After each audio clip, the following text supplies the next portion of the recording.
त्या ठिकाणी शरभंग ऋषीची कथा झाली. पुढे कोणाकडे गेले? सुतक्षण ऋषीकडे गेले ते. आणि जात असताना प्रभू रामचंद्र प्रत्येक ठिकाणी जातात, प्रत्येकाचा उद्धार करतात, प्रत्येक आपापलं करणं त्या ठिकाणी मानतात की हे प्रभू रामचंद्र. आणि या ठिकाणी आम्हाला राहण्यासाठी जे ठिकाण हे सुरक्षित नाहीये. आम्ही जे या ठिकाणी आचरण करतो, परमार्थ करतो आणि त्याला असणारे विघ्न करतात राक्षस लोक. विघ्न करण्याच्या मार्गावर आमच्याकडे येतात आणि आम्हाला हे करू देत नाही चांगले कार्य. त्याच्यामुळे आमचं रक्षण करा प्रभू रामचंद्र, असं त्या ठिकाणी प्रत्येक ऋषी होऊन प्रभू रामचंद्राला विनंती करतात.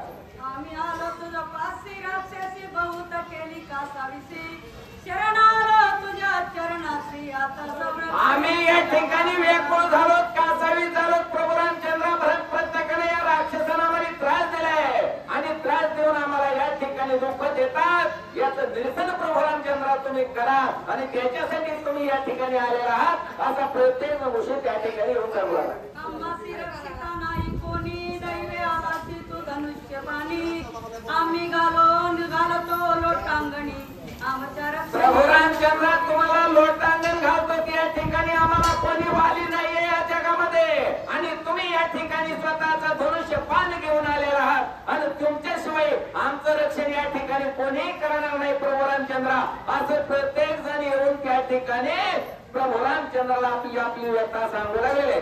आम्ही तुझे शरणांगत शरणालो गा समस्त, तू कृपाळू श्री रघुनाथ दीननाथ अनाथ रक्षावया. आणि तुमच्याशिवाय आम्हाला या प्रभू रामचंद्र या जगामध्ये पुण्य आहे. अनाथाचा नाथ या ठिकाणी तुम्हीच आहेत, प्रत्येकावर दया करणारे हे तुम्हीच आहेत भगवंता.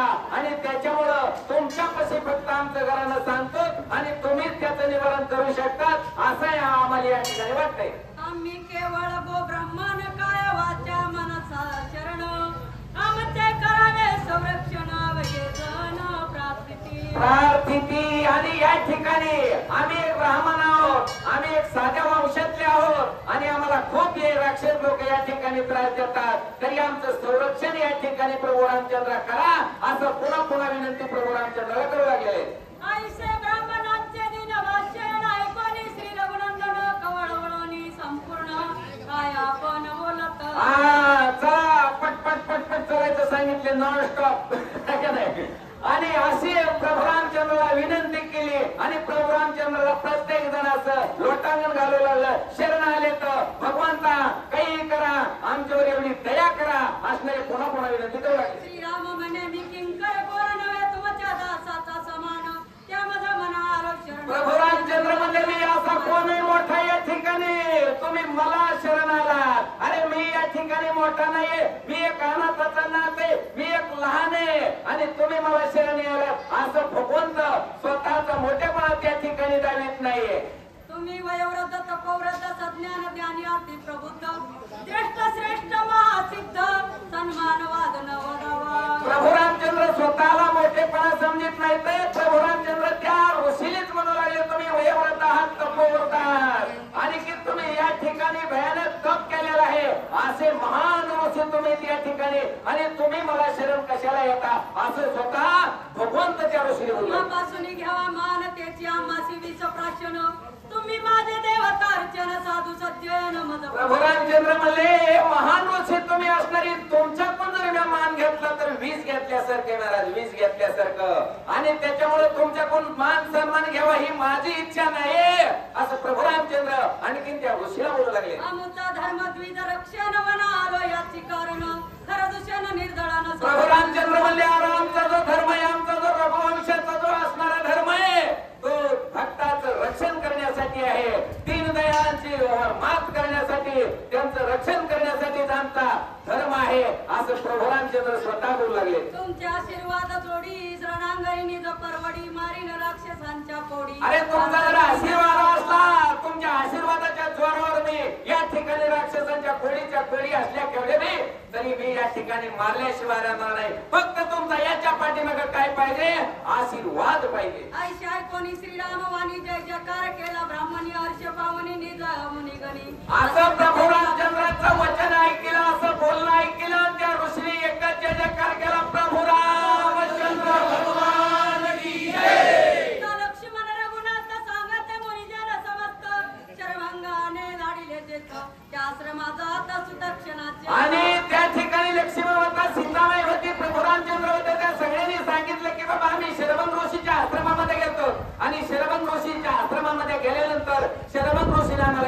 ठिकाणी पाठवलेलं आहे. सगळी अशी माहिती आम्हाला दिलेली आहे.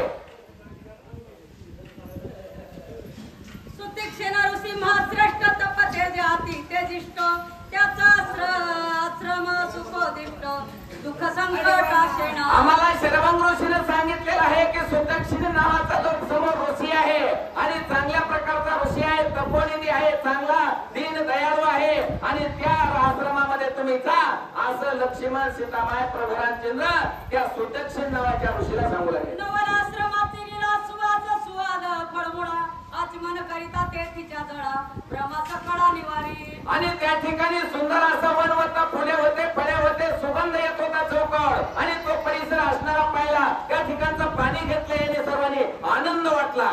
आश्रमा येताची देखावगे झाले परम सुख सुखवनी रघुकुळ टिळक ऋषी सन्मुख तो आला.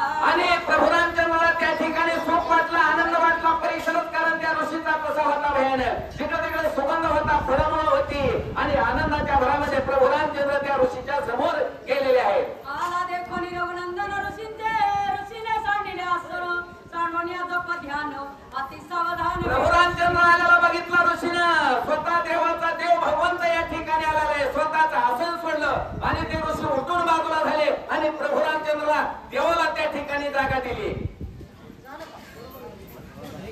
जया लागी की जे जप ध्यान त्या लागी की जे तप साधन ज्या लागी की जे अनुष्ठान ते चित्ररत्न श्रीराम. आणि प्रभू रामचंद्र ज्याच्यासाठी तप केलं, ज्याच्यासाठी असणारा उपास केला, ज्याच्यासाठी एवढं कष्ट भोगलं होतं आणि तो असणारा भगवंत या ठिकाणी माझ्या जवळ आलेला आहे असं त्या ऋषीने जाणलं. स्वतःचं आसन बाजूला ठेवलं, स्वतःच्या आसनावर बाजूला गेले आणि प्रभू रामचंद्राला वाचण्यासाठी ती स्वतःची जागा दिली महाराज.